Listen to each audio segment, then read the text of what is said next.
okay. Then one time I could not look away.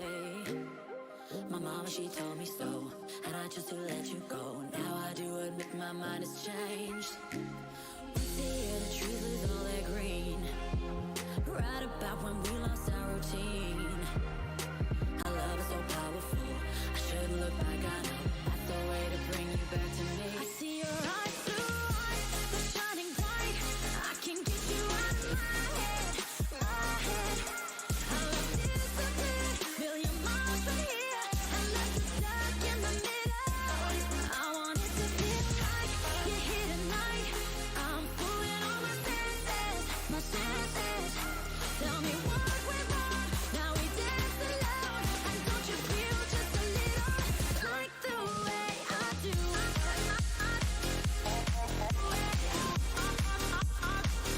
the way I do.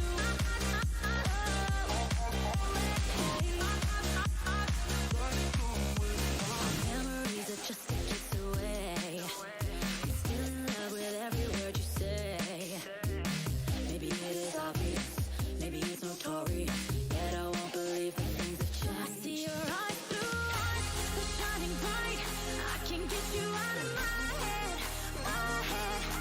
Our love disappeared, million miles from here, and don't you feel just a little like the way I do? Like the way I do.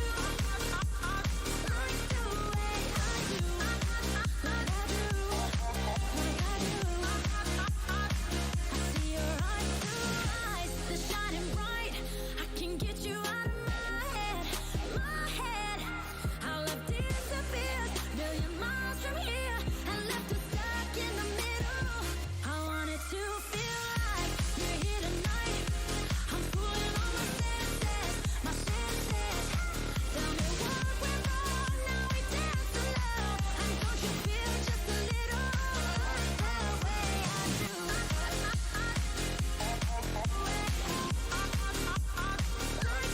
way I do.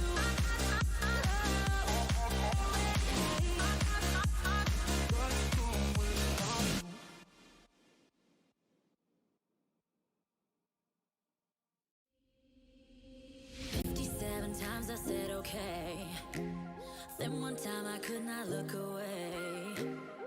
My mama, she told me so, and I chose to let you go. Now I do admit my mind has changed. Once a year the trees lose all their green, right about when we lost our routine. Our love is so powerful, I shouldn't look back, I know that's the way to bring you back to me. I see your eyes, blue eyes, they're shining bright. I can get you out of my head, my head. Our love disappeared, million miles from here, and left us stuck in the middle. I want it to feel like you're here tonight. I'm fooling all my senses, my senses. Tell me what went wrong, now we dance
Willkommen zurück bei Zocker TV und heute mit einem weiteren Livestream, meine Freunde.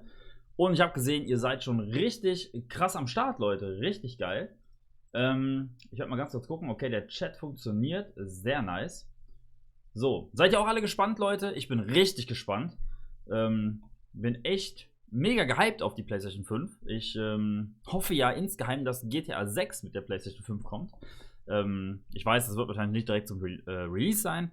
Aber ich hoffe natürlich, dass GTA 6 bald kommen wird, denn ja, GTA 5 ist zwar geil, aber so langsam aber sicher möchte man dann doch mal was Neues. Und ja, wir werden gleich hoffentlich mehr erfahren. Wahrscheinlich nicht zu GTA 6, aber immerhin werden wir was über die PlayStation 5 erfahren. Wobei es da auch Negativnachrichten gibt. Durch den Coronavirus scheint es ja so zu sein, dass die PlayStation 5 bzw. der Release der PlayStation 5 sich nach hinten verzögern wird. Das heißt, wir werden sie wahrscheinlich nicht Ende diesen Jahres bekommen, sondern erst Anfang nächsten Jahres. Ganz genau weiß man es noch nicht. Wir hoffen einfach mal das Beste, dass es nicht so kommt. Bevor es losgeht, um 17 Uhr wird der Livestream starten. Wollte ich auf jeden Fall erstmal alle begrüßen, die da sind. Ich will erst mal gucken, wer überhaupt alles am Start ist. Es sind ja so viele Leute gerade aktuell. Mal gucken mal. So, Numba ist da, Basti ist da, Playgame TV ist da, Gizmo Corporation, Nico Hackel, Kenan, Akuma, Liza Gaming, Provinzzocker, Sykes ist am Start, Flammkuchen, Game Time, wen haben wir noch? Dark Knight, GoProfis, DJ Piero, Lina. Oh, ihr seid ja unglaublich, ey. Richtig nice. Marco, Sarah seid Chance, mein Gott. Hammer, richtig geil. So, Dark Knight, sei gegrüßt. Ich grüße dich. So, würdest du die PlayStation 5 holen, wenn sie 600 Euro kostet? Ich würde sie mir auch kaufen, wenn sie 1000 Euro kostet. So gehypt bin ich mittlerweile auf das Teil. So, oha, gleich richtig ausgesprochen. Ich klopfe mir einmal auf die Schulter. Ich wollte euch ganz kurz noch auf das Gewinnspiel aufmerksam machen, jetzt wo ich gerade mal so viele Leute am Start habe. Und zwar verlose ich bis Sonntag noch eine Level-Up-Tube und einen Level-Up-Shaker. Ich glaube, ihr seht es vielleicht hier hinten in der oberen Kamera. Sehr nice auf jeden Fall. Und was ihr dafür tun müsst, ist ganz einfach. Ihr müsst im Prinzip einfach nur unter dem Video, was auch in der Infobox da oben hinten verlinkt ist, einfach nur einen Kommentar schreiben, Abonnent sein und das Video teilen. Das wäre sehr nice. Dann seid ihr dabei. Heute Abend werde ich mit den Kanalmitgliedern ein Rennen in GTA fahren, wo sie die Tube schon vorab gewinnen können. Das heißt, wenn ihr nicht wollt, dass sie gewinnen, schaut zu und feuert mich an. So. Und bevor es wie gesagt losgeht, es sind noch 5 Minuten bis 17 Uhr, haue ich euch einmal das Gewinnspielvideo raus.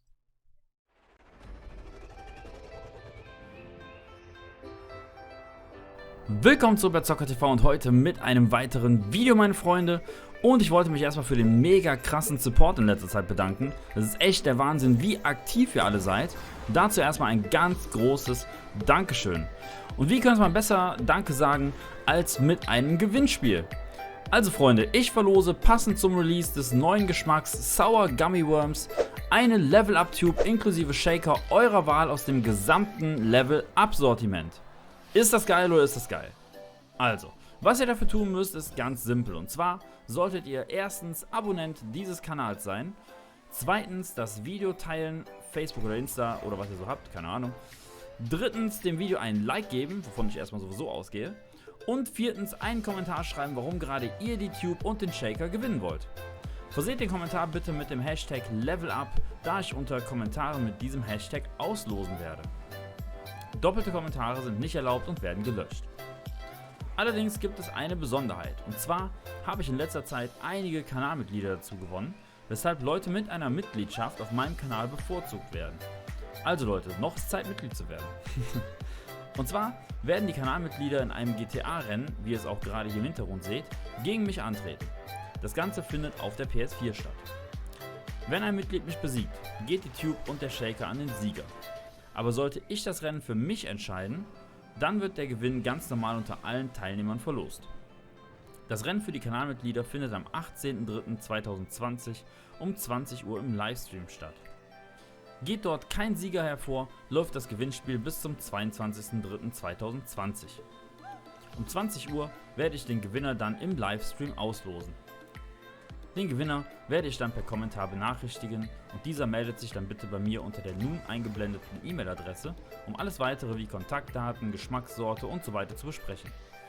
Ich wünsche euch auf jeden Fall viel Glück und bin gespannt, was für Kommentare ich so zu lesen bekomme. Ich bin raus, Leute, und ciao.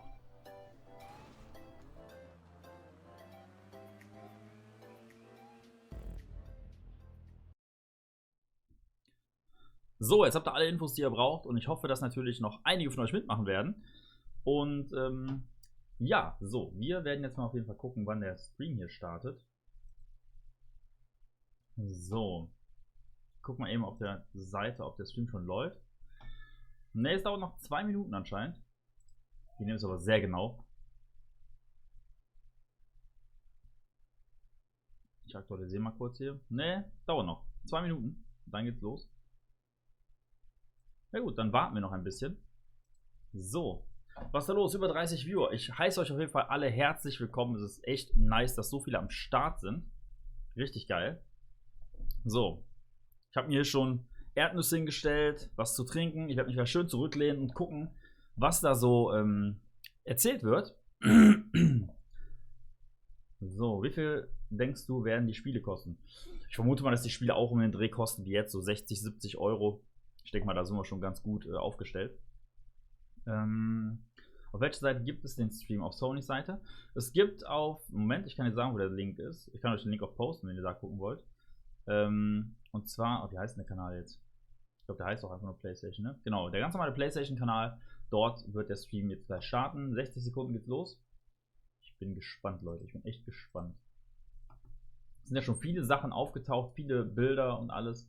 Aber nichts davon war ja offiziell. Jetzt bin ich mal gespannt, was da jetzt auf uns zukommt gleich. So. Sykes, wird ein geiler Abend heute. Ja, das denke ich auch. Heute Abend, das Rennen wird es in sich haben, sage ich dir. So. Was trinkst du? Ah ja, ich trinke jetzt heute mal kein Level Up. Heute Abend erst wieder. Jetzt gerade aktuell Mezzomix. So, PS5 wurde doch schon geleakt. Ja, aber weißt du, wie sie aussieht? Ich nicht. Bin gespannt. Ich hoffe, man sieht das auch. Pascal Meyer, sei gegrüßt. Wie geht's dir? 42 Zuschauer. Ihr seid krank, Leute. Richtig krank. Aber geil. Schön, dass so viele da sind auf jeden Fall. So. Okay. Dann wollen wir mal gucken, wann der Stream jetzt losgeht hier. Ich hoffe mal, das geht jetzt bald los. Ich wechsle auf jeden Fall schon mal die Ansicht, Leute. Und dann würde ich sagen, gucken wir gleich mal, was abgeht. So. Jetzt bin ich mal gespannt. Premiere müsste jetzt auf jeden Fall starten gleich. So. Jetzt bin ich gespannt, was gleich passiert hier. Eigentlich sollte die Premiere jetzt losgehen. Aber noch tut sich nichts. So. 61 Zuschauer. Leute, was ist denn da los? WTF, Mann. So, es geht los, Leute. Wir machen den Sound an. Und wir müssen noch 2 Minuten warten. Was ist denn da los, Mann? So. Sagt mir mal bitte, ob der Sound zu laut ist, falls ihr mich nicht mehr hören könnt oder so. Vielleicht mache ich auch gleich mein Bild weg und Ton aus. Dann könnt ihr euch voll und ganz auf den Stream konzentrieren. Oder ich bleibe einfach hier sitzen und ich gucke mir noch zu. Abo ist raus. Provinzdocker, ich danke dir. Sehr nett von dir. So. Okay.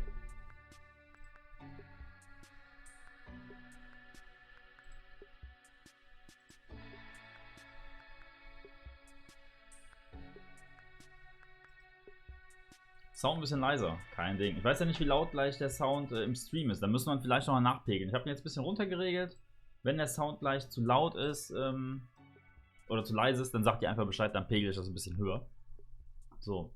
Wirst du es auch übersetzen? Es kommt darauf an, je nachdem wie schnell die labern und was ich verstehe. Also verstehen ist eigentlich ganz gut in Englisch, sprechen jetzt nicht unbedingt.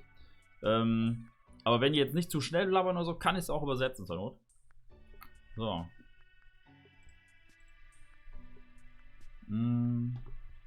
Stream ist am Eskalieren, ja, so muss das. So. Gamer Panda, Abo ist auch da. Ich danke dir. Sehr nice. Dankeschön. So. Der Sound war okay, warum leiser? Keine Ahnung, mir wurde gesagt, der Sound ist zu laut. Ich mache ihn ein bisschen lauter. So. Wir gucken einfach gleich, wie laut das Ganze ist. Je nachdem pegel ich nach. Kein Ding.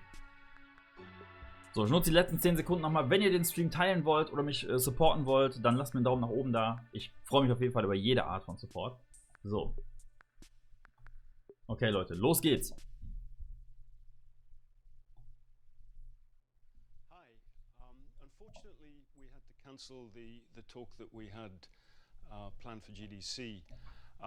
But we do have some super exciting news about PS5. And who better to bring that to you Ist laut than genug? one and only Mark Cerny. Without further ado, over to you, Mark. Thank you, Jim. There will be lots of chances later on this year to look at the PlayStation 5 games. Today, I want to Ist talk okay a so, bit Leute? about our goals for the PlayStation 5 hardware and how Daumen they hoch. influenced the Dann lehnt euch development zurück. of the console. Los geht's. I think you all know I'm a big believer in console generations. Once every 5 or 6 or 7 years, a console arrives with substantially new capabilities. There's a lot of learning by the game developers, hopefully not too overwhelming, and soon there's games that could never have been created before.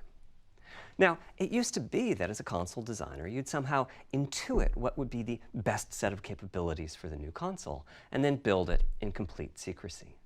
For the PlayStation consoles, that period lasted through PlayStation 3, a powerful and groundbreaking console, but also one that caused quite a lot of heartache, as it was initially difficult to develop games for. So, starting with PlayStation 4, we've taken a different approach, roughly centered around 3 principles. The first of these is listening to the developers, which is to say that a lot of what we put into a console derives directly from the needs and aspirations of the game creators. We definitely do have some ideas of our own, but at the core of our philosophy for designing consoles is that game players are here for the fantastic games, which is to say that game creators matter. Anything we can do to make life easier for the game creators or help them realize their dreams, we will do. So, about once every 2 years, I take a tour of the industry. I go to the various developers and publishers, sit down, and discuss how they're doing with the current consoles and what they'd like to see in future consoles. This requires weeks on the road, as reaching the bulk of the game creators involves talking to well over 100 people at something like 24 publishers and developers. And it is incredibly valuable. By the way, the feature most requested by the developers, that was an SSD, which we were very happy to put in the hardware, but a lot of problem solving was required. I'll be doing a deep dive on the SSD and surrounding systems later on in this talk. It's also key to make a generational Danke, leap while Piero. keeping the console sufficiently familiar to game development. I think about this in terms of balancing evolution and revolution. Now, with PlayStation 1, 2, and 3, the target was a revolution each time with a brand new feature set. That was great in many ways, but time for the developers to get up and running got longer with each console. In the past, I've called this time to triangle. Here's what I had for those 3 consoles. To be clear, I'm not talking about time to make a game. Developers will be ambitious, and it may take them 6 years or so to realize their vision. What I'm talking about is that dead time before graphics and other aspects of game development are up and running, and trying to minimize that. On the other hand, if we're trying to reduce that dead time to 0, that means the hardware architecture can't change at all. We're handcuffed. We need to judge for each feature what value it adds and whether it's worth the increase in developer time needed to support it. So with PlayStation 4, we were able to strike a pretty good balance between performance and familiarity. We got required learning back to PlayStation 1 levels. With PS5, the GPU was definitely the area we felt the most tension between adding new features and keeping a familiar programming model. Ultimately, I think we've ended up with something under a month of getting up to speed. That feels like we're striking about the right balance. I'll go into a bit more detail later today about our philosophy with the GPU and the specific feature set that resulted from it. It's also very important for us, as the hardware team, to find new dreams, by which I mean something other than CPU performance, GPU performance, and the amount of RAM. The increase in graphics performance over the past 2 decades has been astonishing, but there are other areas in which we can innovate and provide significant value to the game creators and through them, the players. That's why the SSD was very much on our list of directions to explore, regardless of what came out of the conversations with game developers and publishers. The biggest feature in this category is the custom engine for audio. That's today's final topic. The push for vastly improved audio, and in particular 3D audio, isn't something that came out of the developer meetings. It's much more the case that we had a dream of what might be possible 5 years from now, and then worked out a number of steps we could take to set us on that path. So here again are the three principles, the first being enabling the desires of developers to drive the hardware design. To me, the SSD really is the key to the next generation. It's a game changer. And it was the #1 ask from developers for PlayStation 5. As in, we know it's probably impossible, but can you put an SSD in it? That was a discussion we were also having internally. It was clear that the presence of a hard drive in every PlayStation 4 was having a positive impact. A lot of things that would simply have been impossible at Blu-ray disc speeds were now possible. At the same time, though, in 2015 and 2016, when we were having these conversations, developers were already banging up against the limits of the hard drive, and a lot of developer time was being spent designing around slow load speeds. I want to focus in on just one number here, which is how long it takes to load a gigabyte of data from a hard drive.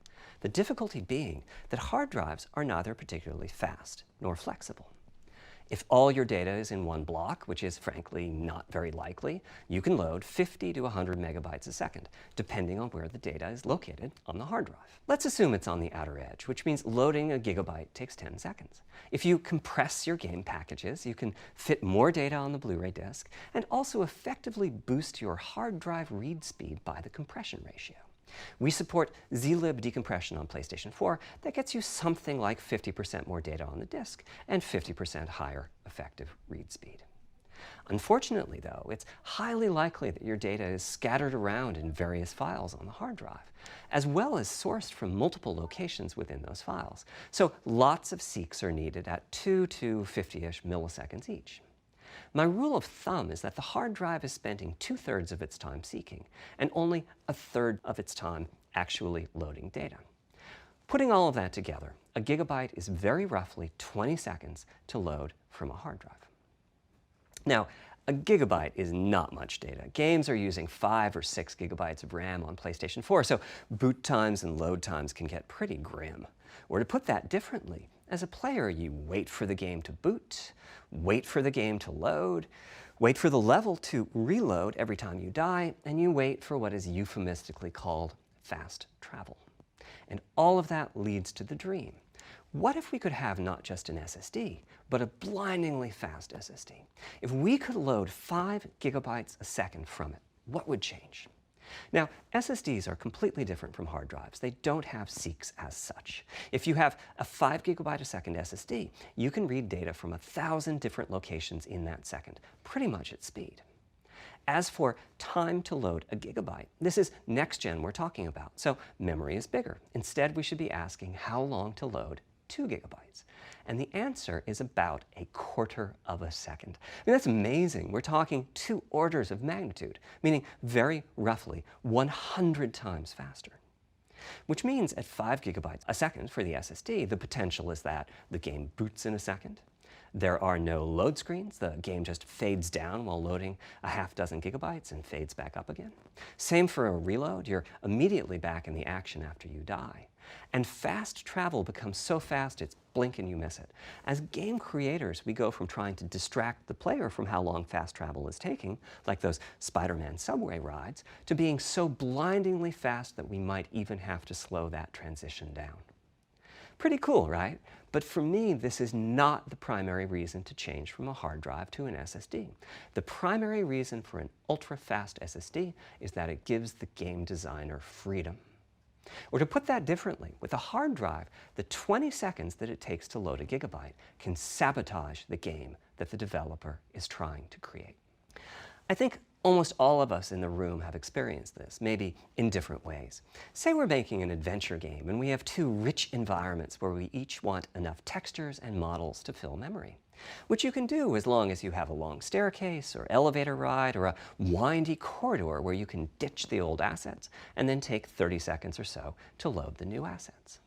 Having a 30-second elevator ride is a little extreme. More realistically, we'd probably chop the world into a number of smaller pieces and then do some calculations with sight lines and run speeds like we did for Haven City when we were making Jak 2. The game is 20 years old, but not much has changed since then. All those twisty passages are there for a reason. There's a whole subset of level design dedicated to this sort of work, but still, it's a giant distraction for a team that just wants to make their game. So when I talked about the dream of an SSD, part of the reason for that 5 GB a second target was to eliminate loads, but also part of the reason for that target was streaming. As in, what if the SSD is so fast that as the player is turning around, it's possible to load textures for everything behind the player in that split second?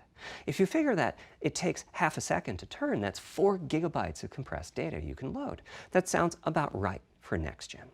Anyway, back to the hard drive. Another strategy for increasing effective read speed is to make big sequential chunks of data. For example, we might group all the data together for each city block. That removes most of the seeks, and the streaming gets faster. But there's a downside too, which is that frequently used data is included in many chunks and therefore is on the hard drive many, many times. Marvel's Spider-Man uses this strategy, and though it works very well for increasing the streaming speed, there's a massive duplication as a result. Some of the objects like mailboxes or news racks are on the hard drive 400 times. What I'm describing here are things that cramp a creative director's style. Either level design gets a little bit boring in places, or the data is duplicated so many times that it no longer fits on the Blu-ray disc. And you end up with hard limits on the player's run speed or driving speed. The player can't go faster than the load speed from the hard drive. And finally, I'm sure many of you have noticed that after a patch download, a PlayStation 4 will sometimes take a long time to install the patch. That's because when just part of a file has been changed, the new data can be downloaded pretty quickly. But before the game boots up, a brand new file has to be constructed that includes the changed portion. Otherwise, every change would add a seek or two. Even so, you can occasionally see this happening on game titles. They start to hitch once they get patched enough.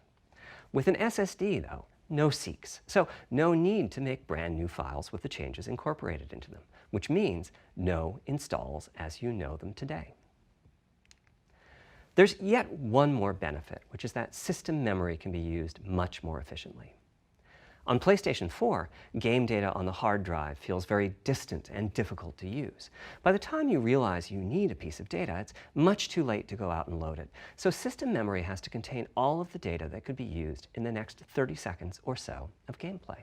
That means a lot of the 8 GB of system memory is idle. It's just waiting there to be potentially used. On PlayStation 5, though, the SSD is very close to being like more RAM.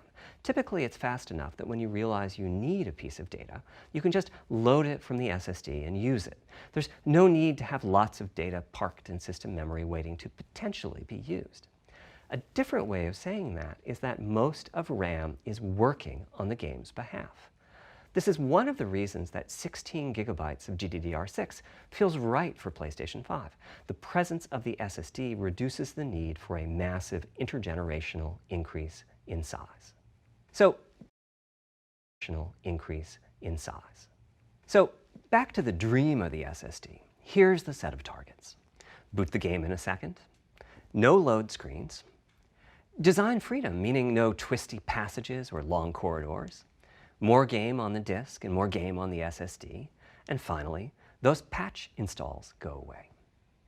The reality, though, is that the SSD is just one piece of the puzzle. There's a lot of places where bottlenecks can occur in between the SSD and the game code that uses the data. You can see this on PlayStation 4. If I use an SSD with 10 times the speed of a standard hard drive, I probably see only double the loading speed, if that. For PlayStation 5, our goal was not just that the SSD itself be 100 times faster. It was that game loads and streaming would be 100 times faster. So every single potential bottleneck needed to be addressed. And there are a lot of them. Let's look at check-in and what happens when its overhead gets 100 times larger. Conceptually, check-in is a pretty simple process. Data is loaded into system memory from the hard drive or SSD. It's examined, a few values are tweaked to check it in, and then it's moved to its final location. At the SSD speeds we're talking about, that last part, moving the data, meaning copying it from one location to another, takes roughly an entire next-gen CPU core. And that's just the tip of the iceberg. If all the overheads get 100 times larger, that will cripple the frame rate as soon as the player moves, and that massive stream of data starts coming off the SSD. So to solve all of that, we built a lot of custom hardware, namely a custom flash controller and a number of custom units in our main chip. The flash controller in the SSD was designed for smooth and bottleneck-free operation, but also with games in mind. For example, there are 6 levels of priority when reading from the SSD. Priority is very important. You can imagine the player heading into some new location in the world and the game requesting a few gigabytes of textures. And while those textures are being loaded, an enemy is shot and has to speak a few dying words. Having multiple priority levels lets the audio for those dying words get loaded immediately. On one side, that flash controller connects to the actual flash dies that supply the storage. To reach our bandwidth target of 5 gigabytes a second, we ended up with a 12-channel interface. 8 channels wouldn't be enough. The resulting bandwidth we've achieved is actually 5.5 gigabytes a second. With a 12-channel interface, the most natural size that emerges for an SSD is 825 gigabytes. The key question for us was, is that enough? I mean, it's tempting to add more, but flash certainly doesn't come cheap, and we have a responsibility to our gaming audience to be cost-effective with regards to what we put in the console. Ultimately, we resolved this question by looking at the play patterns of a broad range of gamers. We examined the specific games that they were playing over the course of a weekend or a week or a month, and whether that set of games would fit properly on the SSD. We were able to establish that the friction caused by reinstalls or redownloads would be quite low, and so we locked in on that 825 gigabyte size, while also preparing multiple strategies so that those who want more storage can add it. I'll go through the details in a moment. Back to the flash controller. On the other side, it connects to our main custom chip via 4 lanes of Gen 4 PCIe. And inside the main custom chip is a pretty hefty unit dedicated to I/O. Before we talk about what that does, let's talk compression for a moment.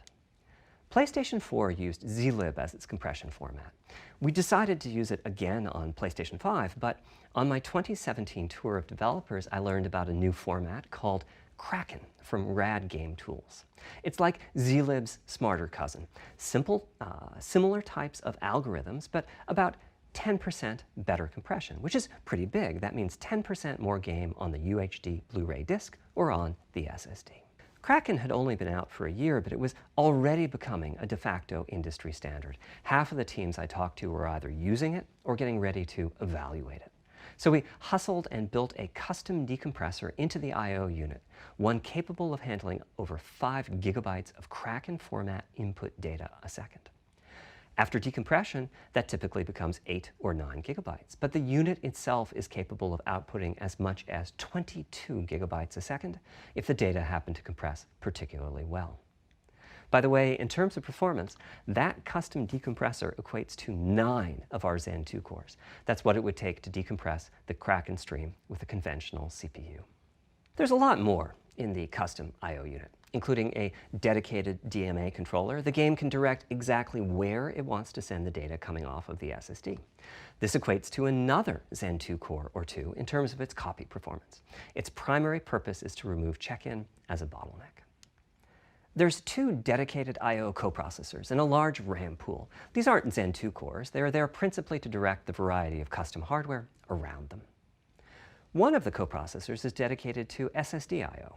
This lets us bypass traditional file I/O and its bottlenecks when reading from the SSD. The other is responsible for memory mapping, which I know doesn't sound like anything related to the SSD, but a lot of developers map and remap memory as part of file I/O, and this too can become a bottleneck. There are coherency engines to assist the coprocessors. Coherency comes up a lot in places. Probably the biggest coherency issue is stale data in the GPU caches. Flushing all of the GPU caches whenever the SSD is read is an unattractive option. It could really hurt the GPU performance. So we've implemented a gentler way of doing things, where the coherency engines inform the GPU of the overwritten address ranges, and custom scrubbers in several dozen GPU caches do pinpoint evictions of just those address ranges. The best thing is, as a game developer, when you read from the SSD, you don't need to know any of this. You don't even need to know that your data is compressed. You just indicate what data you'd like to read from your original uncompressed file and where you'd like to put it, and the whole process of loading it happens invisibly to you and at very high speed. Back to the dream. Thanks to all of that surrounding hardware, our 5.5 gigabytes a second really should translate into something like 100 times faster I/O than PS4 and allow the dream of no load screens and super fast streaming to become a reality. Having said that, expandability of our SSD is going to be quite important. Flash is costly, and you may very well want to add storage to whatever we put in the console. Now, the kind of storage you need depends on how you're going to use it. If you have an extensive PlayStation 4 library and you'd like to take advantage of backwards compatibility to play those games on PlayStation 5, then a large external hard drive is ideal. You can leave your games on the hard drive and play them directly from there, thus saving the pricier SSD storage for your PlayStation 5 titles, or you can copy your active PlayStation 4 titles to the SSD. If your purpose in adding more storage is to play PlayStation 5 titles, though, ideally you would add to your SSD storage. We will be supporting certain M2 SSDs. These are internal drives that you can get on the open market and install in a bay in the PlayStation 5. As for which ones we support and when, I'll get to that in a moment. They connect through the custom I/O unit just like our SSD does, so they can take full advantage of the decompression, I/O coprocessors, and all the other features I was talking about. Here's the catch, though. That commercial drive has to be at least as fast as ours. Games that rely on the speed of our SSD need to work flawlessly with any M2 drive. When I gave the Wired interview last year, I said that the PlayStation 5 SSD was faster than anything available on PC. At the time, commercial M2 drives used PCIe 3.0, and 4 lanes of that cap out at 3.5 gigabytes a second. In other words, no PCIe 3.0 drive can hit the required spec. M2 drives with PCIe 4.0 are now out in the market. We're getting samples and seeing 4 or 5 gigabytes a second from them. By year's end, I expect there will be drives that saturate 4.0 and support 7 gigabytes a second. Having said that, we are comparing apples and oranges, though, because that commercial M2 drive will have its own architecture, its own flash controller, and so on. For example, the NVMe specification lays out a priority scheme for requests that the M2 drives can use. And that scheme is pretty nice, but it only has 2 true priority levels. Our drive supports 6. We can hook up a drive with only 2 priority levels, definitely, but our custom I/O unit has to arbitrate the extra priorities rather than the M2 drive's flash controller. And so the M2 drive needs a little extra speed to take care of issues arising from the different approach. That commercial drive also needs to physically fit inside of the bay we created in PlayStation 5 for M2 drives. Unlike internal hard drives, there's unfortunately no standard for the height of an M2 drive, and some M2 drives have giant heat sinks. In fact, some of them even have their own fans. Right now, we're getting M2 drive samples and benchmarking them in various ways. When games hit beta as they get ready for the PlayStation 5 launch at year-end, we'll also be doing some compatibility testing to make sure that the architecture of particular M2 drives isn't too foreign for the games to handle. Once we've done that compatibility testing, we should be able to start letting you know which drives will physically fit and which drive samples have benchmarked appropriately high in our testing. It would be great if that happened by launch, but it's likely to be a bit past it, so please hold off on getting that M2 drive until you hear from us. Okay, back to our principles. Balancing evolution and revolution is the second of them. This was definitely a recurring theme with the GPU. We need new GPU features and capabilities. If we only have more performance, it's not really a new generation of console. Of course, many of these capabilities result in more performance. That's part of why a PlayStation 5 teraflop is more powerful than a PlayStation 4 teraflop. But we aren't just looking for the performance. We also need the ability to do something with the GPU that could not have been done before. And we need higher performance per watt. Every time we double the performance of some GPU component, we don't want to find out we've doubled the power consumed and the heat produced. But at the same time, we have to make sure the GPU can run PS4 games, and we have to ensure that the architecture is easy for the developers to adopt. Now, backwards compatibility was handled masterfully by AMD. They treated it as a key need throughout the design process. As our solution to adding new features without blindsiding developers, we made sure that if there were new significant features, it would be optional to use them. The GPU supports ray tracing, but you don't have to use ray tracing to make your game. The GPU supports primitive shaders, but you can release your first game on PlayStation 5 without making any use of them. Before I get into the capabilities of the GPU, I'd like to make clear 2 points that can be quite confusing. First, we have a custom AMD GPU based on their RDNA 2 technology. What does that mean? AMD is continuously improving and revising their tech. For RDNA 2, their goals were, roughly speaking, to reduce power consumption by re-architecting the GPU to put data close to where it's needed, to optimize the GPU for performance, and to add a new, more advanced feature set. But that feature set is malleable, which is to say that we have our own needs for PlayStation, and that can factor into what the AMD roadmap becomes. So collaboration is born. If we bring concepts to AMD that are felt to be widely useful, then they can be adopted into RDNA 2 and used broadly, including in PC GPUs. If the ideas are sufficiently specific to what we're trying to accomplish, like the GPU cache scrubbers I was talking about, then they end up being just for us. If you see a similar discrete GPU available as a PC card at roughly the same time as we release our console, that means our collaboration with AMD succeeded in producing technology useful in both worlds. It doesn't mean that we as Sony simply incorporated the PC part into our console.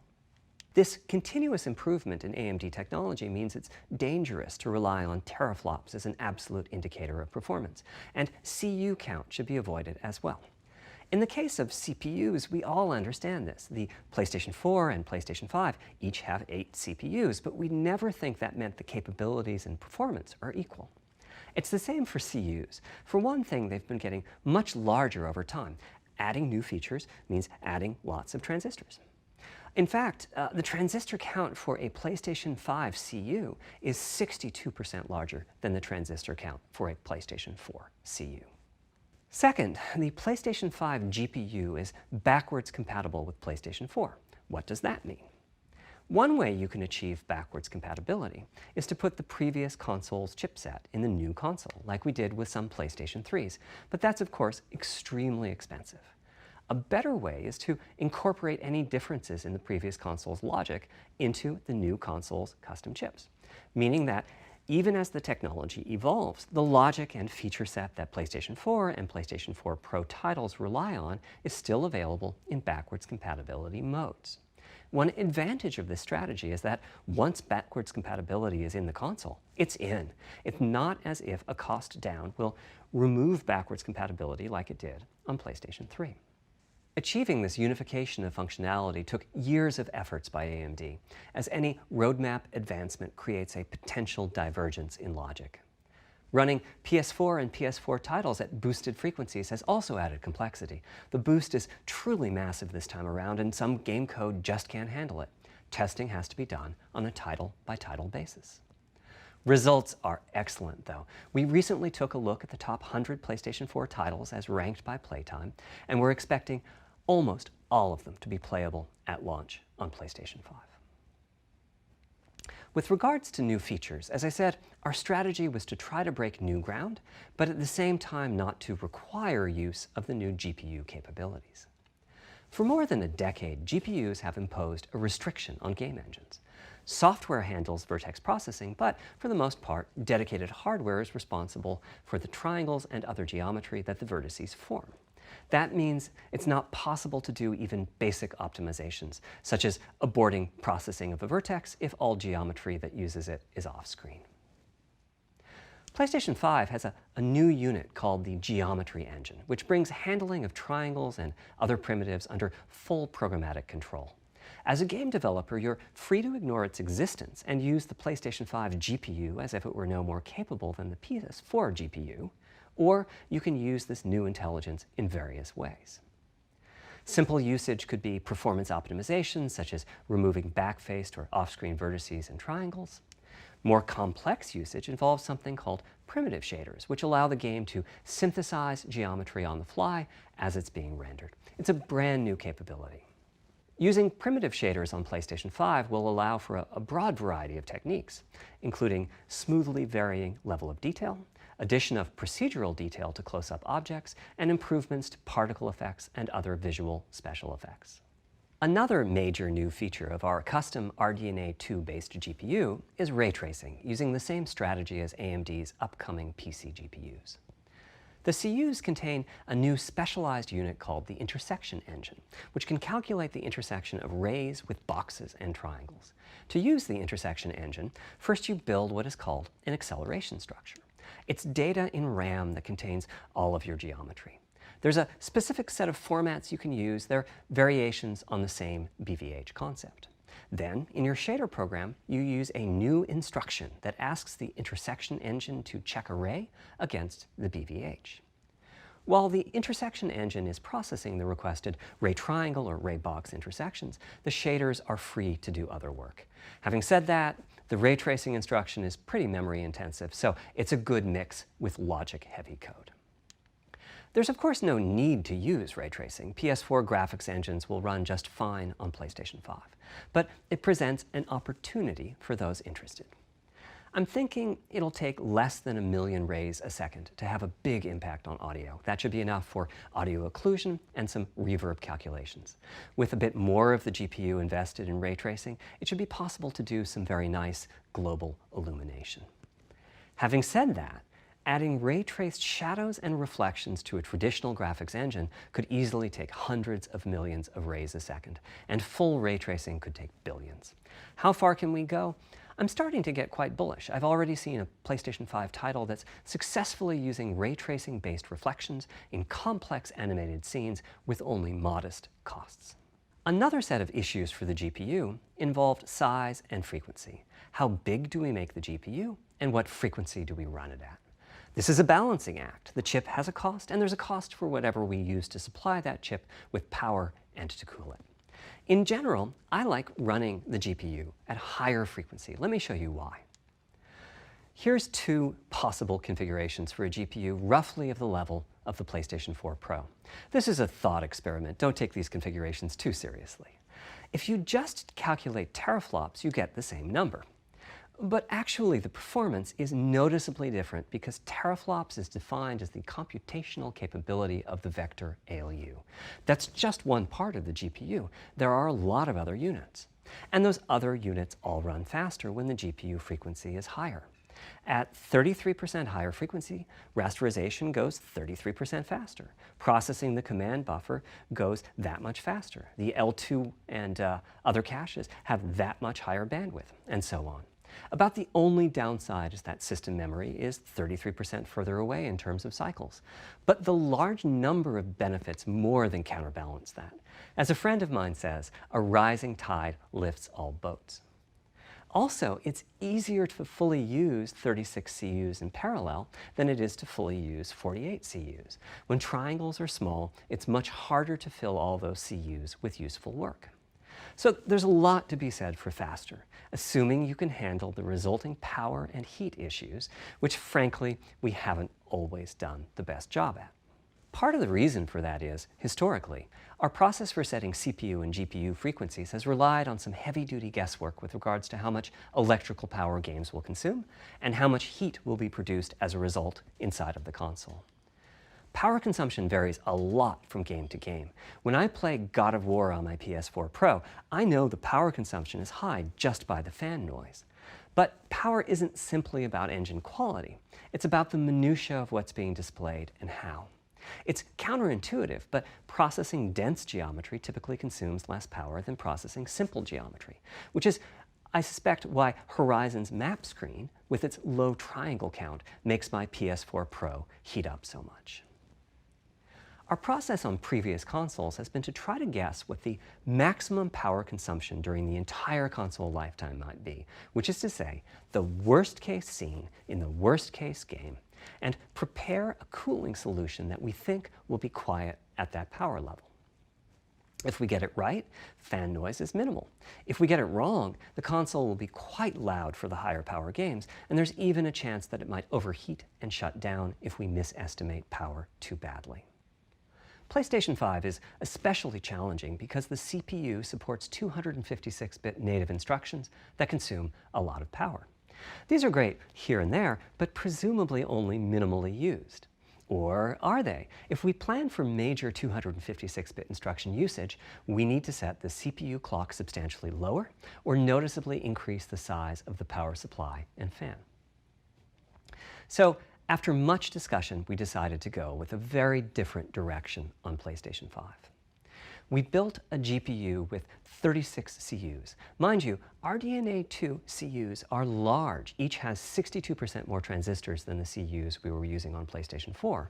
So if we compare transistor counts, 36 RDNA 2 CUs equates to roughly 58 PlayStation 4 CUs. It is a fairly sizable GPU. Then we went with a variable frequency strategy for PlayStation 5, which is to say we continuously run the GPU and CPU in boost mode.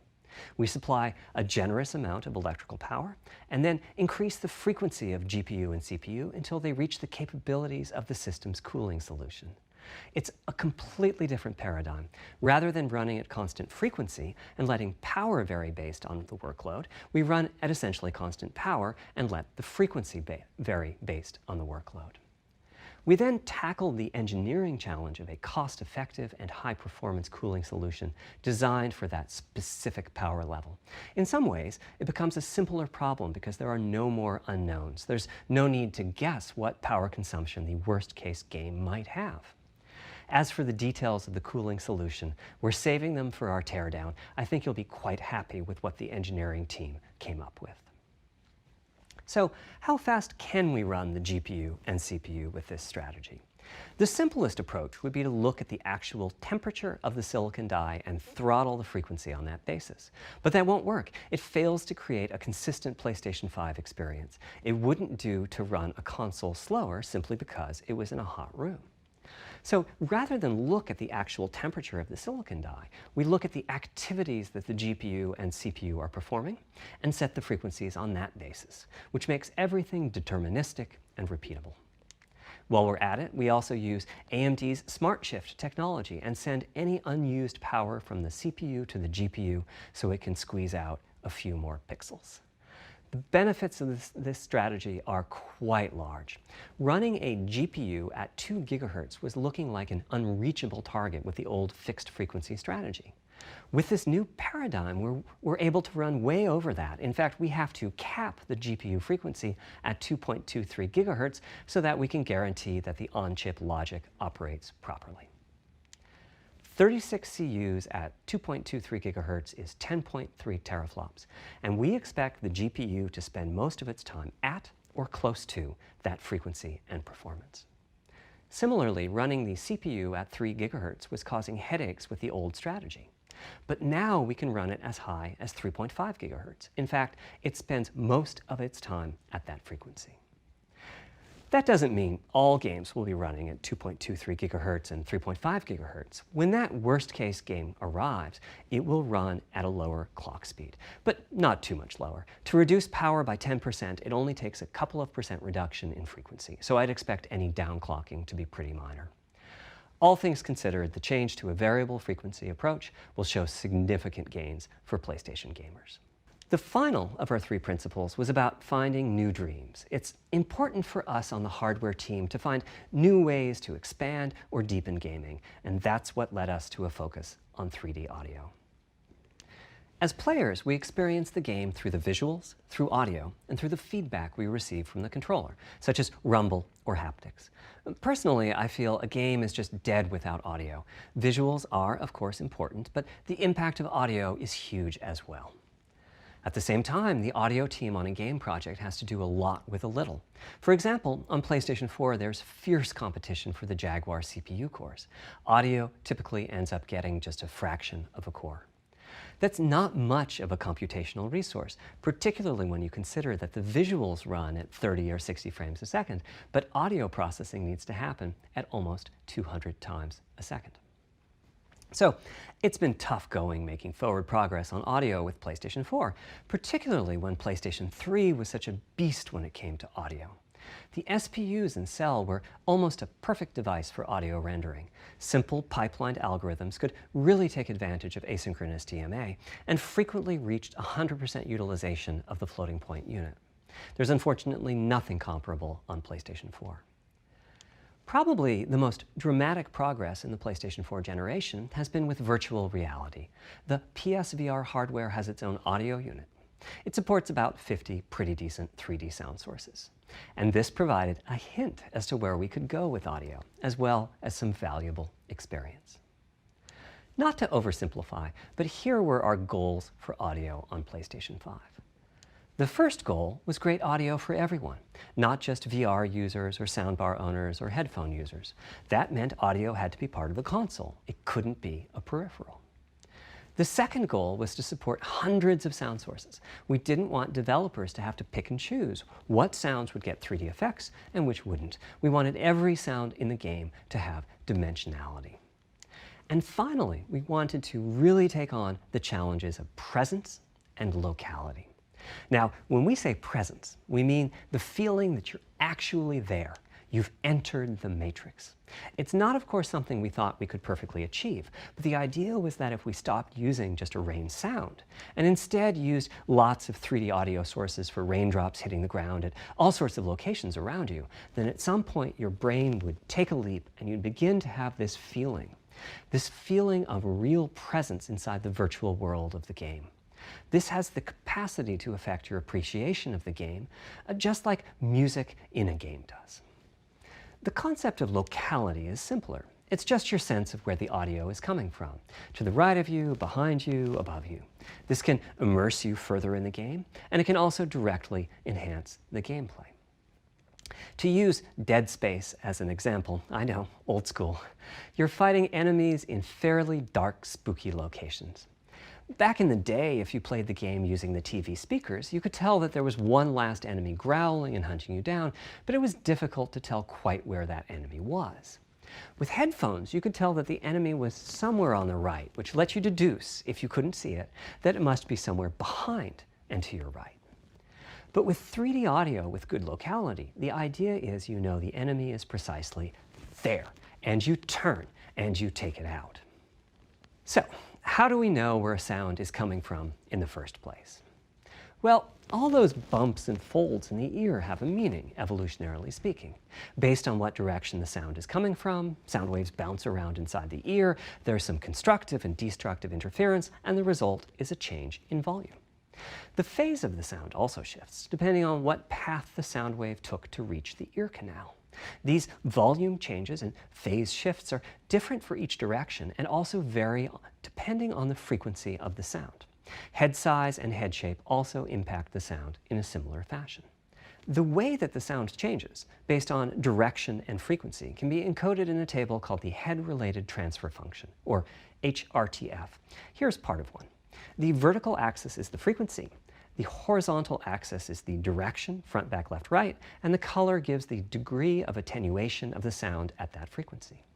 The HRTF is as unique to an individual as a fingerprint is. In fact, you're looking at mine right now. Here's how we measure an HRTF. We've taken hundreds of people through this process. We put a microphone in the subject's left and right ear canals, and then sit the subject down in the middle of an array of 22 speakers. We then play an audio sweep from each speaker as we rotate the subject. In the course of 10 or 20 minutes, we're able to sample the HRTF at over 1,000 locations. Using an HRTF when rendering audio creates unparalleled quality, but it's computationally expensive. The simplest way to use an HRTF is to process a sound source to make it appear as if it's coming from one of those 1,000 locations we sample. Unfortunately, the processing has to be done in frequency domain rather than time domain, so there's multiple fast Fourier transforms needed for every sound source for every audio tick. That's a lot of multiplies. This computational complexity was the determining factor for our strategy. It meant we had to bite the bullet and design and build a custom hardware unit for 3D audio. Collectively, we're referring to the hardware unit and the proprietary algorithms we run on it as Tempest 3D audio tech. The meaning of 3D audio and technology should be pretty obvious here. As for Tempest, I feel it really reflects our goals with audio. It suggests a certain intensity of experience and also hints at your presence within it. We're calling the hardware unit that we built the Tempest engine. It's based on AMD's GPU technology. We modified a compute unit in such a way as to make it very close to the SPUs in PlayStation 3. Remember when I said that they were ideal for audio? So the Tempest engine has no caches, just like an SPU.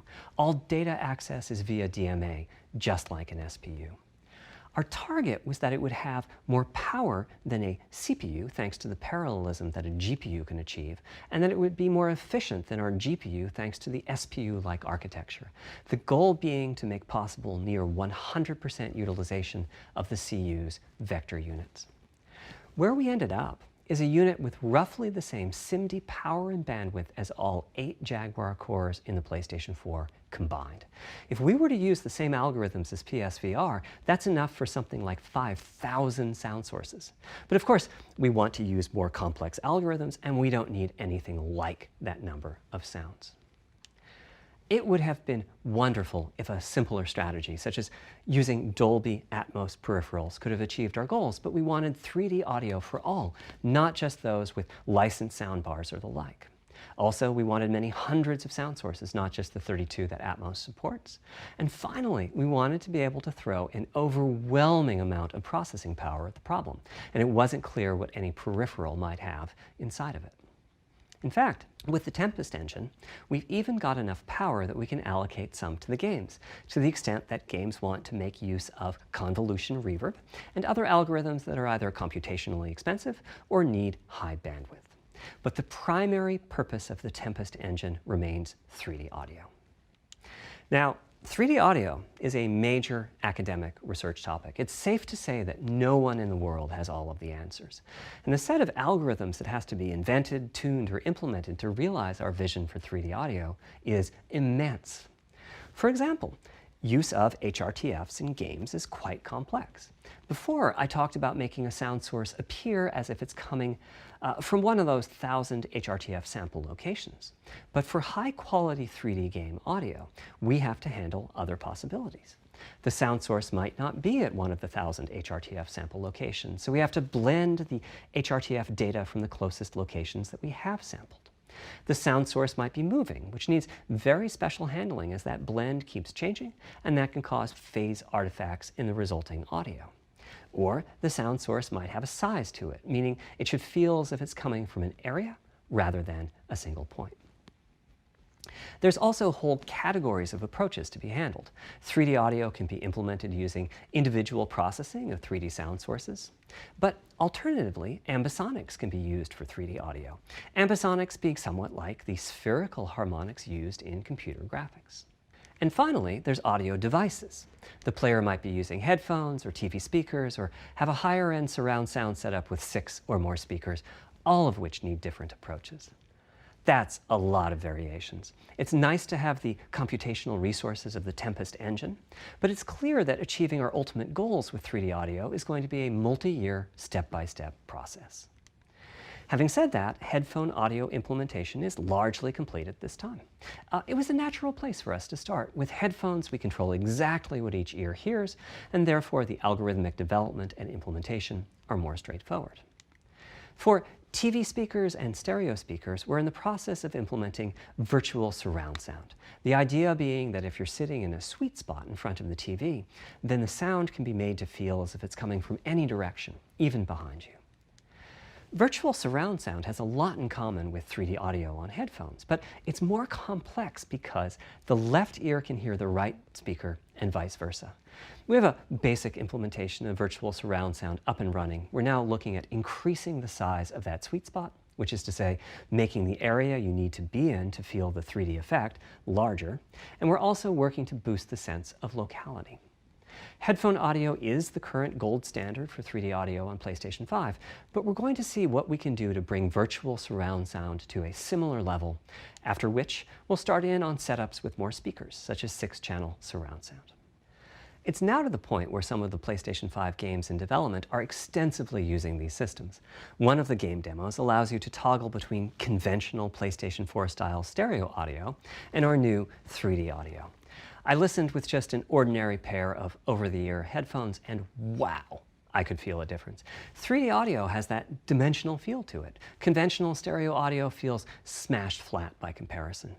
The improvement is obvious. So, a big advancement, but have I entered the matrix? Does my brain believe I'm really there? Like I was talking about earlier when I explained our target of presence.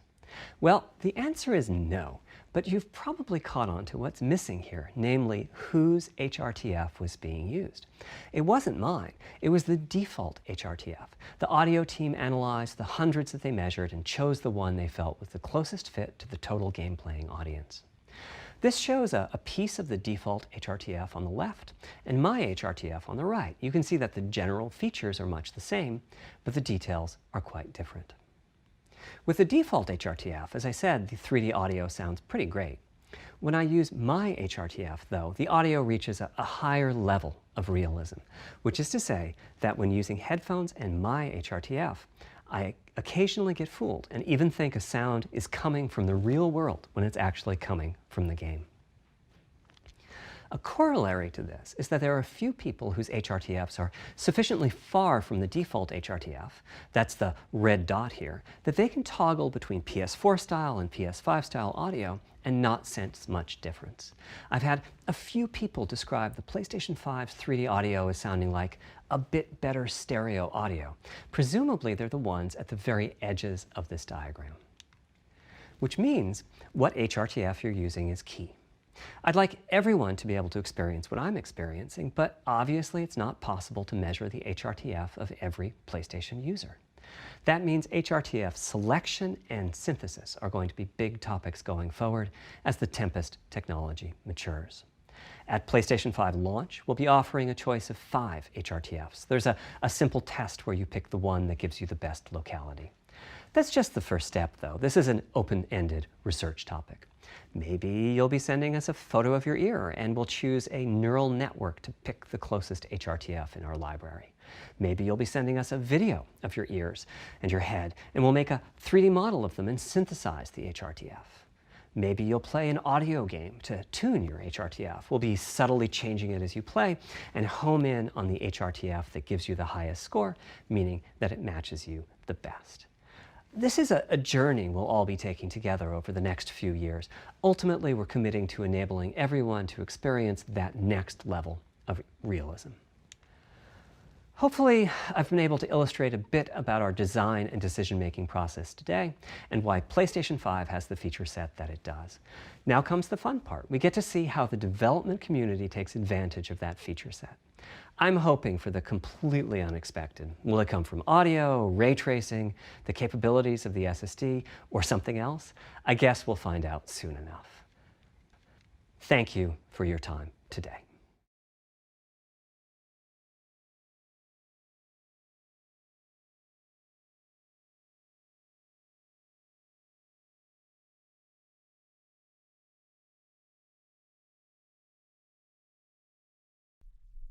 Oh, ihr seid ja noch da. Das hat sich ja mal richtig gelohnt, oder? Nicht sein Ernst, ey. Jetzt hat er das Ding nicht mal gezeigt. You can do some really crazy things in... Hey. Rage Mode activated. Das kann ja nicht wahr sein, ey. Also. Wartet mal, Leute.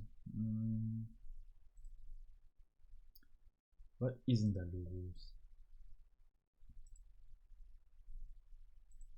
So. Warum wird mein Chat nicht angezeigt? Was ist denn da los? So. Jetzt haben wir eine Stunde, wirklich eine Stunde hier gesessen, uns den Krempel angehört und die haben uns das Ding nicht einmal gezeigt. Unfassbar, ey.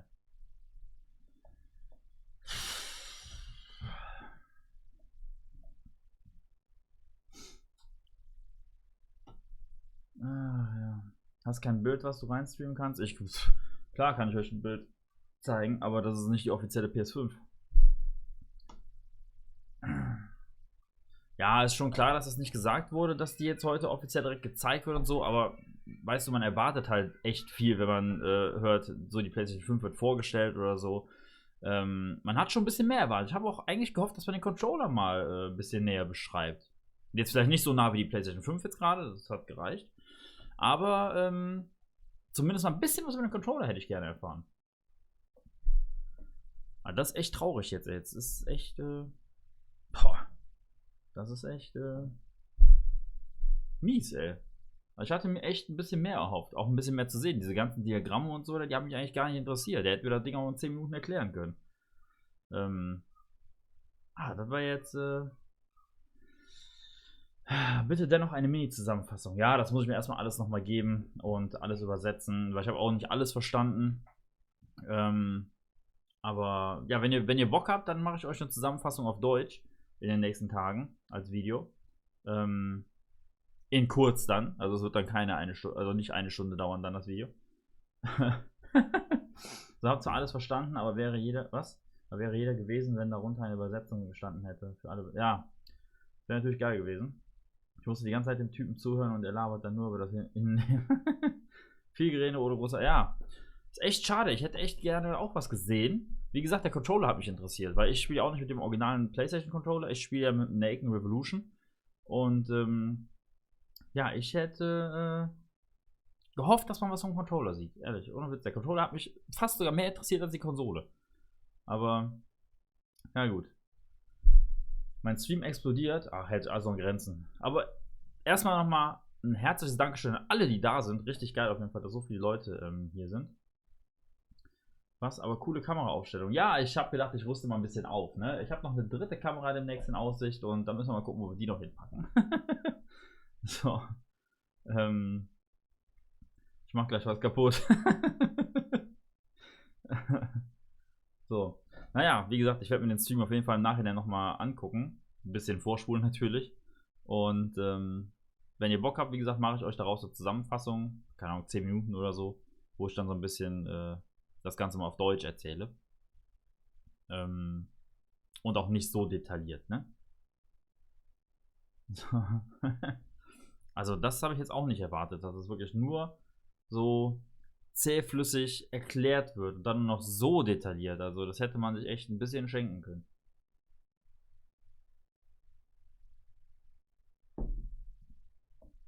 Da hätte man echt auch sagen können, Sound wird geil, fertig. Da hätten wir uns schon eine halbe Stunde gespart von dem Video.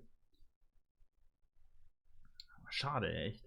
Ich habe mich echt gefreut, ein bisschen mehr zu sehen. Also, tja, es sollte nicht sein. Und ich sehe auch gerade, dass auf der offiziellen Seite, worüber wir das Video jetzt gerade geguckt haben, auch sehr viele Dislikes rausgehauen werden, gerade für die Präsentation. Und es wundert mich nicht, ehrlich gesagt. Das hätte man. Ich habe auch gehofft, dass man vielleicht zumindest mal ein bisschen Gameplay sehen würde. Von irgendwas. Einfach nur mal um zu zeigen, weil sie haben ja gesagt, die Ladezeiten sind ja so kurz, so gering, dass man sie gar nicht merkt. Und ja, ich hätte gerne mal zumindest gesehen, wie das denn wirklich dann wirkt. Also wie das dann wirklich ist jetzt letztendlich. Aber wir haben ja gar nichts gesehen. Also, das ist ja, hat safe was zu viel verraten. Deswegen wurde sie nicht gezeigt. Zu viel von Audio. So, ja, also wenn man dem Glauben schenkt, was er da erzählt hat, ist das Ding besser als ein PC. Ne? Aber ich glaube, alle wissen, jeden Tag kommt was Neues. Die Technik entwickelt sich weiter. Bis die PlayStation 5 kommt, ist wahrscheinlich die PlayStation 5 schon veraltet. So. Was? Kann es sein, dass du 40 Abos bekommen hast durch den Stream? Nein, habe ich nicht. Aber wie gesagt, wenn ihr mich sympathisch findet oder so, dürft ihr mich natürlich gerne abonnieren. Da habe ich natürlich nichts gegen. Nee, das war jetzt echt enttäuschend. Das fand ich jetzt richtig, richtig enttäuschend.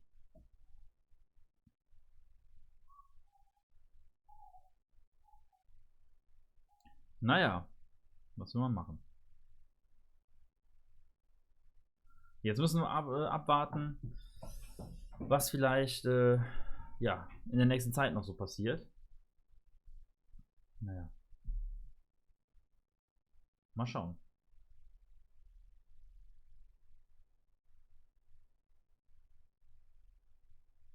So.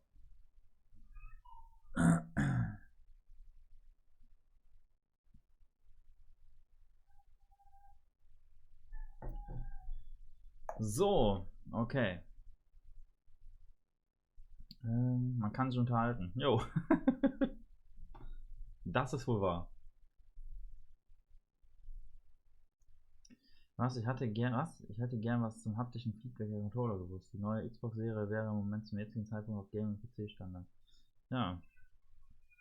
Wie gesagt, ich hätte auch gerne so viel gewusst, aber ich habe nicht wirklich was erfahren, was ich erfahren wollte. Ich meine, von dem Prozessor und so, das haben wir ja schon mal alles gelesen. Das wurde ja schon öfters mal gesagt. Dass sie abwärtskompatibel sein sollte, das wussten wir ja auch schon im Vorfeld. Was? Zocker TV, habe jemanden gefunden, der alle meine Xbox-Maps aus die PS4 kopiert. Ja, nice. Dann sieh mal zu. Können wir die ja mal im Stream fahren. Ja. Dann heißt es jetzt immer noch abwarten. Auch zum Release oder so nichts gesagt. Gut, da habe ich jetzt noch nicht mit gerechnet. Aber wie ihr ja sicherlich alle mitbekommen habt, durch diesen Coronavirus soll ja der Release angeblich aktuell noch nicht in Gefahr sein, aber es könnte sein, dass die PlayStation 5 nach hinten verschoben wird, das heißt ins Jahr 2021. Weil ja viele der Teile in China hergestellt werden. Und da ist ja der Coronavirus am heftigsten. Deswegen könnte es sein. Zum aktuellen Zeitpunkt ist es noch nicht so, aber es könnte sein. So, Joella, danke für den Stream. Ja, kein Problem. Habe ich gerne gemacht. So. Naja, wie gesagt, abwarten. Mehr können wir eh nicht machen.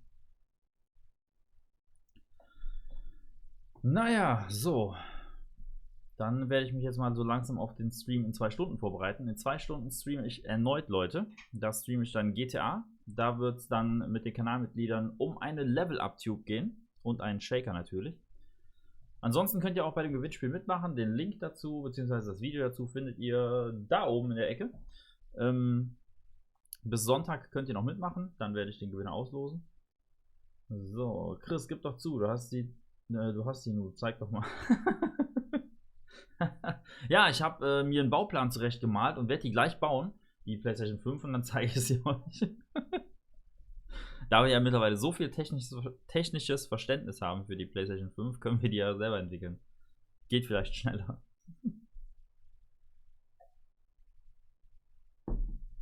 So. Auf jeden Fall ist es sehr geil, dass so viele da waren. Hat mich wirklich sehr gefreut. Und ja, wie gesagt, zockst du GTA? Ja, in 2 Stunden. In 2 Stunden zocken wir GTA. Erst werden wir mit den Kanalmitgliedern das Rennen fahren um die Level-Up-Tube. Und danach werden wir ganz normal GTA zocken. Warum bin ich noch kein Mod? Na toll, komme ich ja genau richtig. Ach Chris, du hast nicht viel verpasst. So. So. Samstag müssen wir mal gucken, ob wir Samstag GTA streamen, weil ich werde euch jetzt kurz erklären, was noch die nächsten Tage folgen wird, Leute. Also, ich habe gestern Abend 3 Videos aufgenommen, die leider alle soundtechnisch am Arsch sind, weil mein System irgendwie den Sound nicht richtig aufgenommen hat. Ich habe da heute ein bisschen gewerkelt, jetzt funktioniert es erstmal wieder, aber die Videos waren trotzdem für den Arsch. Von daher wird heute auf jeden Fall, wie gesagt, ein GTA-Stream kommen. Heute Abend werden wir GTA-Rennen fahren mit den Kanalmitgliedern um eine Level-Up-Tube und einen Shaker. Danach werden wir ganz normal Danach werden wir ganz normal GTA weiterspielen. Morgen Abend wird wahrscheinlich wieder ein Banner-Stream kommen, wo ich kostenlos Banner für euch im Livestream erstellen werde. Denn ich habe noch ein paar Kandidaten offen, die ich noch machen werde. Wenn ihr also einen Banner braucht für euren YouTube-Kanal, dann schaut morgen Abend vorbei.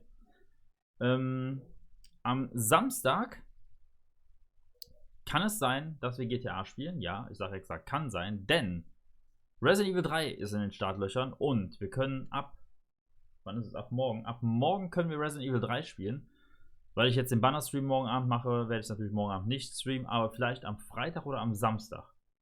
Ich denke eher, dass ich dann Samstag Resident Evil 3 streamen werde. Und ja, ich hoffe natürlich, dass dann auch wieder einige dabei sind.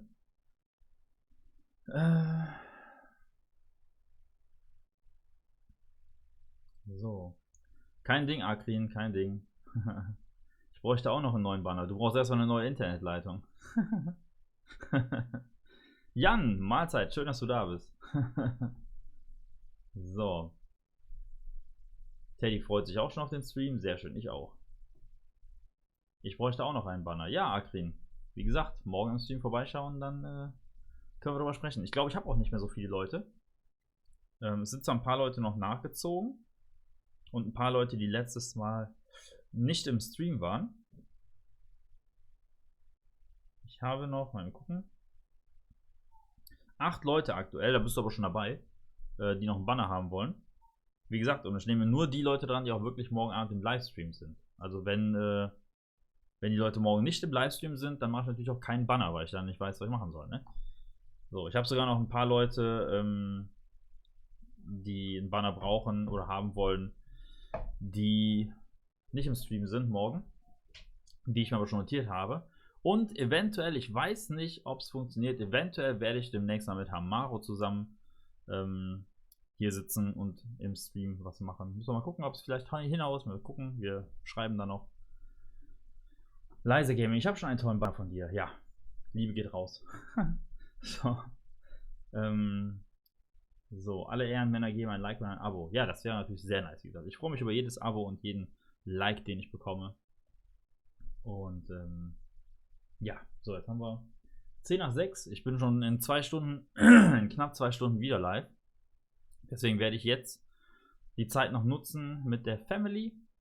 Und ich würde sagen, es geht dann in knapp 2 Stunden weiter. Es war, wie gesagt, sehr schön, dass so viele da sind. Aber jetzt noch 34 Leute am Start sind. Richtig geil. Das war nicht so liebevoll. Ich komme gleich rüber, dann machen wir das. Und ich hoffe natürlich, wie gesagt, dass ich euch nachher auch sehe. Wie gesagt, um 20 Uhr geht's los, Leute. Und ja, vergesst das Gewinnspiel nicht. Wir sehen uns in 2 Stunden.